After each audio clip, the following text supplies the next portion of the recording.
Ouais, salut Timonet, c'est Mousson, on se retrouve aujourd'hui pour une nouvelle vidéo anecdote. J'ai lancé un petit sondage cette fois. Je vous ai demandé de quoi vous voulez qu'on parle aujourd'hui concrètement. Et je vous ai laissé deux choix. C'était soit je vous racontais une anecdote au bled en Algérie, ou alors je partageais avec vous un voyage scolaire éclaté. Je te laisse les résultats ici. Donc c'est le voyage au bled qui a gagné. Je te laisse t'installer, tu likes, tu commentes, tu partages et on est parti. Dès que j'ai ouvert la bouche, le ciel s'est assombri. On a lancé les Dotense, je suis entouré de sales zombies. Adepte du multiclonage, dans le rap y'a que des pâles copies. J'arrive comme une invocation, j'atterris là, j'ai pas compris.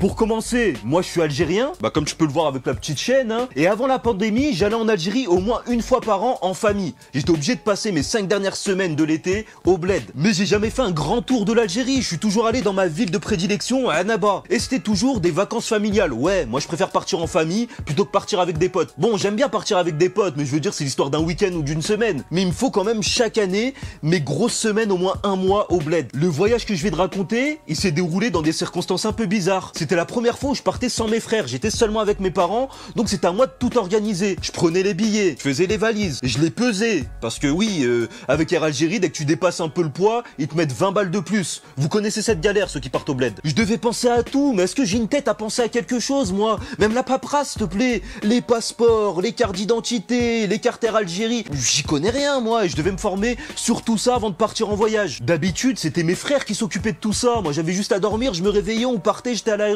Point. Et c'est pour ça que mes frères, ils avaient pas du tout confiance en moi. Ils savaient très bien qu'il y avait un truc qui allait partir en cacahuète à un moment donné. Tu connais déjà, quand on part au bled, on est obligé de charger toute la maison. Et en plus, nous, on n'a pas le délire de prendre 2 ou 3 grosses valises, on charge tout dedans et on est tranquille. On va prendre 40 petits sacs. Et ces 40 petits sacs, quand t'arrives en Algérie, faut les identifier, faut s'en souvenir pour les récupérer. Et ben ça, t'as vu, je devais tout rentrer dans ma tête, prendre des notes, etc. C'était la merde totale. Mais j'avais trouvé un petit moyen mémotechnique pour retrouver toutes mes valises. J'avais attaché une petite ficelle bleue sur chacune, sauf sur ma propre valise, parce que je l'utilise depuis des années, elle est très reconnaissable, et ben je vais te la décrire justement. Ouais, je vais te décrire ma valise comme si c'était un personnage important dans cette histoire. Il s'agit d'une grosse valise, frère, elle doit faire le gabarit de mon frère, on aurait dit. Elle casse la tête parce qu'elle est toute dure, toute rigide, avec des angles bien droits. Ça veut dire même quand tu la portes, elle te fait mal.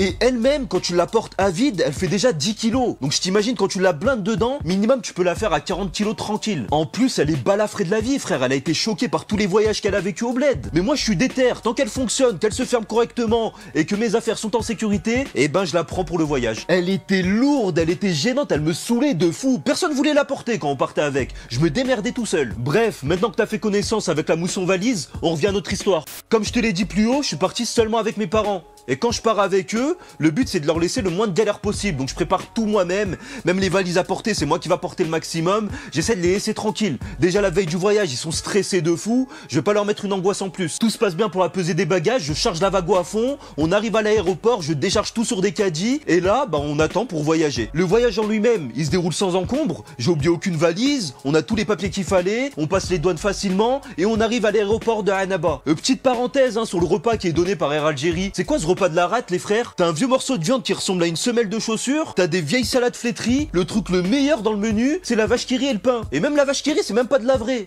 Mais quand on part en Algérie, on se plaint pas, ça pète sa mère. Même le repas éclaté pour te dire que je l'apprécie parce que je sais où est ma destination. Arrivé à l'aéroport, on arrive dans une salle avec tous les tapis roulants et où t'as tes valises qui défilent. Et là, comme je te l'ai dit, faut identifier toutes tes valises et en oublier aucune. Retiens bien, en oublier aucune. Je demande à mes parents de s'installer tranquille sur un banc pendant que moi je fais le taf avec des caddies. Encore une fois, les caddies au bled ils roulent pas, t'es obligé de les traîner par terre et en plus ils rayent le sol. Par chance, toutes mes valises elles arrivent en même temps, j'étais tchalé, je récupère tout, je pose sur mon truc. Frère, j'avais fait 3 ans en manutention, j'étais chaud sa mère, donc je récupère tout rapidement, je pose sur mon caddie et tout, pas de soucis. Je vais récupérer mon père et ma mère et je leur dis c'est bon, j'ai récupéré toutes les valises, il en manque aucune, on peut se barrer. À ce moment-là, mes parents ils me laissent toujours passer seul avec le caddie parce qu'il faut savoir que les douaniers, avec ma tête de blanc innocent, ils me calculent jamais, ils vont jamais me faire de manière, ils vont jamais fouiller les valises, donc ça passe tranquille. Et là, encore une fois, ça a pas loupé. On sort dehors, il y avait mon oncle qui nous attendait pour nous ramener justement à la maison. Là, c'est le meilleur moment du monde, hein. Tu sors, tu sens l'odeur du bled, t'es content, t'es apaisé, tu sais que t'es posé pendant 5 semaines et que tout va bien se passer normalement. Arrivé à la maison à Annaba, le but c'est de décharger les valises. Mon oncle il m'aide à tout décharger et à monter tout ça à l'étage, mais il touche pas ma valise. Ma valise, je me démerdais, même au bled, ils veulent pas la toucher, je comprends pas. On décharge tout en 5 minutes et là, je me dis tranquille, je peux enfin me poser, je suis fatigué. Je dis bonjour à la la famille, etc. qui nous ont accueillis. Et là, je sais pas, 20 minutes, une demi-heure plus tard, je me dis, bah pourquoi pas aller mettre mon pyjama. Et c'est ici que je vais commencer à avoir des galères. Parce que quand je voulais mettre mon pyjama, bah logiquement, c'était tout dans ma valise. Donc je vais dans ma chambre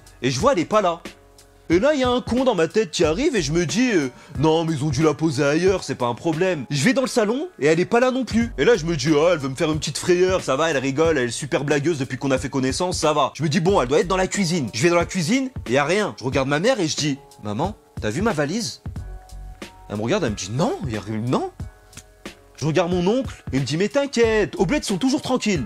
T'inquiète, on a dû l'oublier dans la voiture, tiens mes clés, va regarder. Je descends, j'ouvre le coffre de sa voiture, ma valise elle était pas là encore. Et là je me refais le scénario dans ma tête, le moment où j'ai récupéré toutes les valises. Oui, j'avais bien pensé à récupérer tous les sacs de mes parents, mais la mienne je l'avais pas prise. Je l'avais laissée à l'aéroport, j'avais oublié, donc là j'étais en slip frère. Quand je réalise la connerie, j'ai un petit sourire de con, tu vois, je suis là, t'as oublié ta valise? Je me sentais roulé, j'avais chair la haine. J'étais paniqué, parce que dans mon bagage j'avais toute ma vie frère. Faut savoir que j'avais ramené 6 paires de chaussures, j'avais ramené toute ma garde-robe. J'avais rien laissé chez moi. Donc j'étais dans la merde. Sans parler des thunes que j'avais rangées dans les valises. J'en parle à mon oncle. Donc je lui dis concrètement, ma valise elle est à l'aéroport. Faut y retourner. Et là, lui, il est pas pressé du tout. Il me dit, t'inquiète, y a le temps, on ira demain. Mais frère, tu me dis on ira demain, tu me laisses sur un suspense. Moi, je vais pas dormir de la nuit, frère. Tu crois, il y a mon bagage. Il a abandonné dans un aéroport en Algérie et je vais avoir confiance. Mais pas du tout. Mais bon, j'avais pas le choix, j'étais pas véhiculé, donc j'étais obligé d'attendre le lendemain. J'ai passé la pire nuit de ma vie à penser à ma valise. Le lendemain, mon oncle, il vient me chercher. Il me dit, vas-y, on va récupérer ton truc à l'aéroport, habille-toi. Pas de soucis, j'étais déjà habillé depuis 5h du matin, frère. J'étais prêt, j'étais chaud. On arrive à l'aéroport et je vois une porte où dessus c'était écrit objet trouvé. Donc logiquement, je me dis, c'est peut-être là qu'ils ont abandonné mon truc. Et là, je me dirige vers cette porte. D'un coup, il y a une femme qui sort et qui me bloque l'accès. Et elle me dit, vous cherchez quoi? Je lui réponds, bah écoutez, hier j'ai atterri à Annaba, j'ai récupéré l'ensemble de mes sacs, mais j'ai oublié une seule valise. Donc je viens voir est-ce qu'elle est présente ici. Elle me répond, non, non, non, y a rien ici, tu te démerdes, on a aucune valise, cherche pas. Je commence à tilter. Surtout que la porte elle était entrouverte. Et ma valise, comme je te disais, tu la redaves à 10 000 km. Ça veut dire, je la voyais dépasser, frère. Et là, je lui dis, non, non, elle est bien là, je la vois d'ici, elle est là-bas. Elle commence à me traiter de mytho presque. Et là, je lui explique, je lui dis, de toute façon, j'ai les clés de la valise, j'ai le code. Si tu veux, je l'ouvre devant toi pour te prouver que c'est la mienne et tu me laisses repartir avec. Non, elle continue à négocier. Non, je peux pas être sûr que c'est vous. Moi, si j'ai pas des papiers qui me le prouvent, je sais pas quoi. Je sais pas, elle cherchait la merde en vrai, mais ça se voit, elle voulait que je lui donne un petit billet pour pouvoir récupérer ma valise. Parce que ouais, ça fonctionne souvent comme ça dans les pays du Maghreb. Sauf que moi, frère, j'ai déjà payé 600 balles de billets avec Air Algérie. Tu crois que je vais te rajouter des thunes pour récupérer un truc qui m'est dû? Merci. Là, je continue à négocier, j'essaye de temporiser et tout, et je vois un pélo qui arrive, je crois que c'était un SS. Il arrive en courant pour demander ce qui se passe. Et non, c'était pas un vigile, c'était le responsable de cette femme. Donc il vient vers moi, je lui explique le délire. Je lui dis, bah écoute, hier j'ai oublié ma valise, et elle est là, je la vois, c'est celle-ci. Lui, il était super gentil, il a pas cherché à comprendre. Il m'a dit, récupère ta valise, il a insulté la femme qui faisait de la merde, et il m'a dit, repars avec, tranquille. J'étais soulagé comme pas possible. Surtout que j'ai regardé, la valise était restée fermée, il y avait rien, personne n'a essayé de la forcer ou quoi que ce soit, elle avait juste dormi ailleurs, tu vois, mais elle se portait super bien. Plus de peur que de mal, j'ai pu récupérer l'ensemble de mes affaires et mon séjour s'est très bien passé. Bon, il y a eu d'autres actions un peu bizarres que je peux te partager dans une nouvelle vidéo si t'es chaud, tu me le dis en commentaire, mais en tout cas, le bled, c'est la vie. Morale de l'histoire, en Algérie, ne jamais céder à la négociation, surtout quand c'est un truc qui t'est dû. On arrive à la fin de cette vidéo, c'était Mousson, j'espère qu'elle t'a plu, si c'est le cas comme d'habitude, tu likes, tu commentes, tu partages à tes potes, et surtout tu me rejoins sur tous les réseaux sociaux, Mousson TV, Mousson TV, Mousson TV. Allez, ciao!